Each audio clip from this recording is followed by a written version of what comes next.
in 5 words. People find good in villains. That was pretty good, right? Julie, that's the story. People are hardwired to love movie villains, according to this new study, and they want to see their good side and maybe see the bad side in the protagonist. Does that surprise you? No, not at all. Nobody likes a nice guy. First of all. Yeah.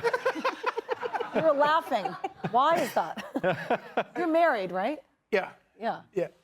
Currently. Okay. Where I was when I left.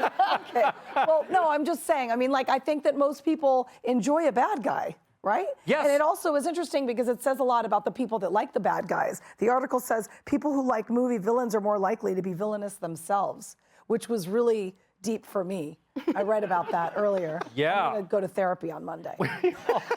We all have that. We sympathize, but maybe because they're always petting kittens and things like that, Charlie. No, I don't think it's that. But I thought it was really fascinating, the study. I always thought it was like an American thing. We like Jesse James, we like, Bonnie and Clyde, Hannibal Lecter, that it was sort of an American thing. But apparently it's not. It's a fairly universal thing. But what's kind of interesting? Nobody wants to be Bernie Madoff. People really hate Bernie Madoff or SBF. Nobody looks at him and says, I mean, he stole billions of dollars, or allegedly. Yeah. But nobody is sitting back going, man, I wish I was that guy. Yeah. You'll be the only person clamoring to play him in the movie.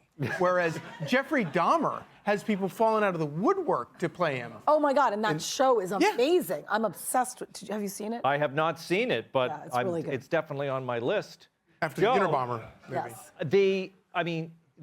It's true that nobody wants to play like a financial scammer or something like that, but they like these evil guys who want to rule the world because they're striving for something, right? Yeah, and Julie's right. Women love the bad boy. Yeah, they do. They do. But You're still single? let's move on. I have other points to make here. I often relate to the villains, like Jaws. I mean, we were treating him like he was the bad guy. We were swimming in his soup. And when they say we need a bigger boat, that's fat shaming. And Biff Tannen, I mean, he's living with his grandmother. He might be an orphan. And he gets a time machine, uses it to win bets and to murder his high school crush's husband. I do that.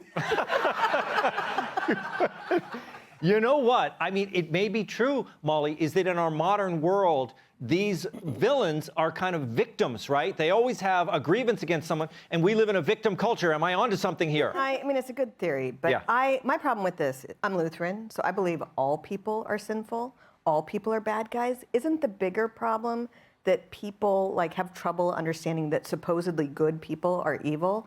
And I think about this because we just had an election and every single person who ran for re-election was re-elected. Our problem is that we don't understand that these supposedly good people are actually evil. That's right. And we always say throw the bums out, and then we don't throw them out. I think I felt bad for Voldemort because he had no nose. The guy had no nose. Can you imagine if Joe Biden had no nose? What would he do? I know. I mean, it's a certain look. All right. Hey, Sean Hannity here. Hey, click here to subscribe to Fox News YouTube page and catch our hottest interviews and most compelling analysis. You will not get it anywhere else.